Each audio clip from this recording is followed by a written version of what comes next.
Walk outside naked today, and people will not just think you are strange. Someone may call the police.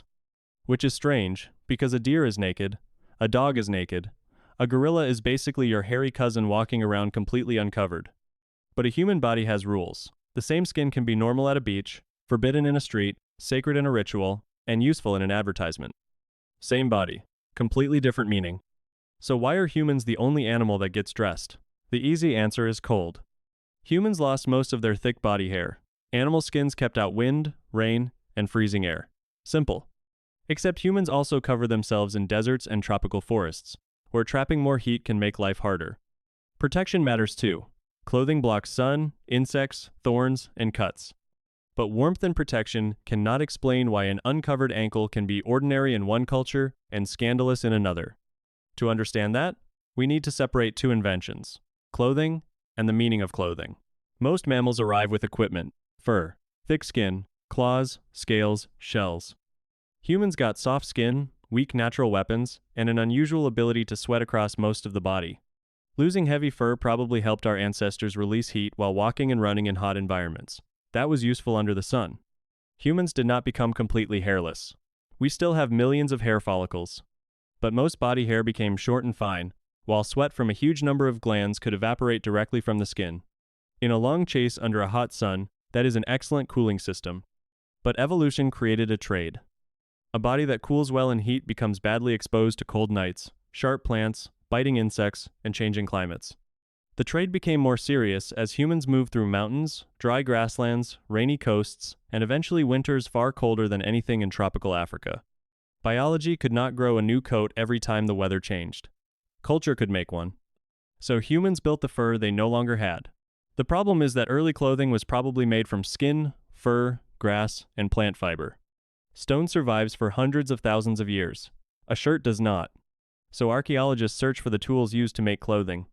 They look for stone scrapers that could clean hides, bones with wear produced by rubbing leather, needles that could pierce material, and animal remains cut in ways that suggest the skin was removed carefully instead of simply torn away for meat.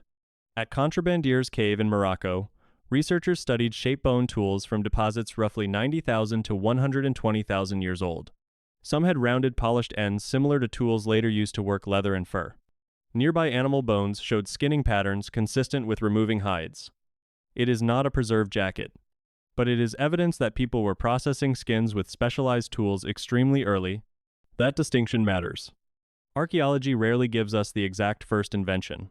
It gives us surviving pieces of a much larger behavior. Clothing could have existed long before the oldest tool we happen to find, and simple wrapping or tying would leave almost nothing behind. Then there's a stranger clue: lice. Head lice live in hair. Clothing lice spend much of their lives in garments and usually attach their eggs to fabric. Genetic studies have tried to estimate when clothing lice diverged from lice living on the head. One influential estimate placed habitual clothing use somewhere between about 83,000 and 170,000 years ago. The exact date is debated. Head and clothing lice are extremely similar, and later research has complicated the idea of a clean evolutionary split. But the basic clue remains wonderfully disgusting. Once clothing became a regular habitat, a parasite moved in. And regular is the important word. Throwing a skin over yourself during one freezing night would not create a stable new world for lice. The clue points toward clothing worn repeatedly, stored, shared, repaired, and kept close to the body. Early covering did not have to look like a modern shirt. A hide draped over the shoulders can protect you without buttons, sleeves, or trousers. But fitted clothing changes what humans can do. It stays on while running. It protects hands and feet. It traps warm air close to the body. Much later, fine bone needles made tightly fitted and layered garments possible. Clothing stopped being a portable blanket and became a manufactured second skin. A scraper lets you prepare a hide. An awl lets you punch holes. A needle with an eye lets thread pass through material again and again. Each step gives the maker more control over fit. Fit is not a small detail. Loose material leaves gaps where wind enters. Fitted sleeves, leggings, shoes, and layers protect fingers and feet while allowing a person to move, carry tools, and work in cold conditions. And the moment people could choose the shape, color, material, and decoration of that second skin, clothing gained a second job. It began telling other people who you were. That second job may be nearly as old as clothing itself. Humans decorated bodies with pigment, beads, shells, feathers, scars, and hairstyles. Covering the body was only one part of a much larger invention, changing your appearance on purpose. Humans are weak alone. No armor, no claws, not much chance against a leopard at night. But humans in groups are terrifying.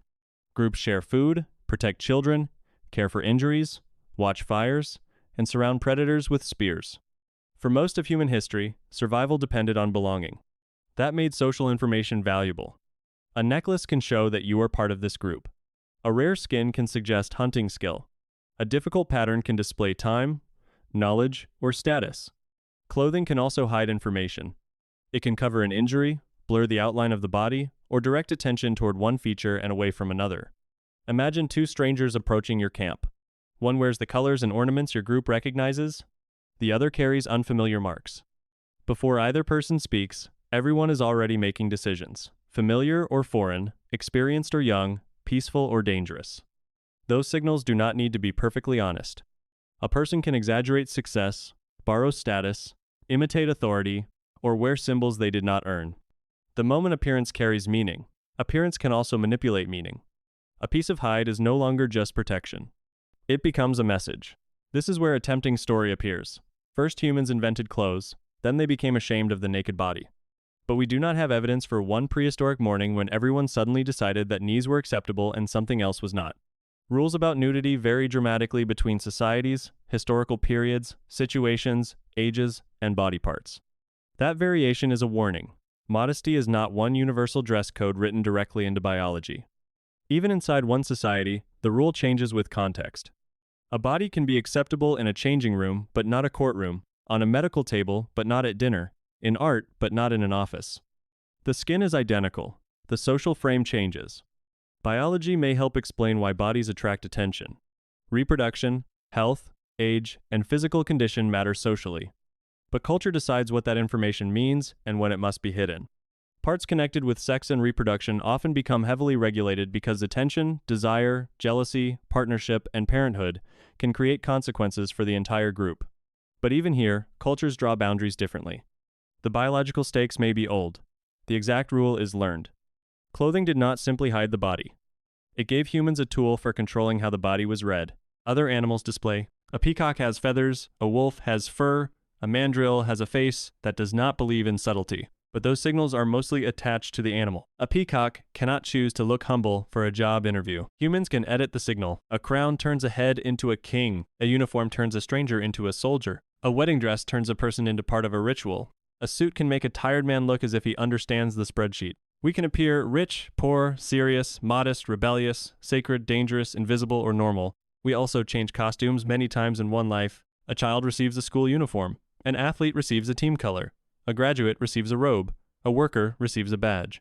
None of these objects changes the body underneath, but each changes what other people expect from it. And normal may be the strangest costume of all. It is the outfit that asks the group not to question you. So why are humans the only animals that wear clothes? First, our bodies became unusually exposed. We lost heavy fur and needed protection from cold, sun, insects, and rough environments. Second, our hands and brains let us turn skins and fibers into an artificial second skin. Third, survival depended on groups. So anything that communicated identity, skill, status, or belonging became powerful. And fourth, human culture can take a practical object and stack meanings on top of it until a bare ankle becomes ordinary here, forbidden there, and irrelevant somewhere else. Clothing probably began as protection. It became technology, decoration, identity, status, privacy, and language.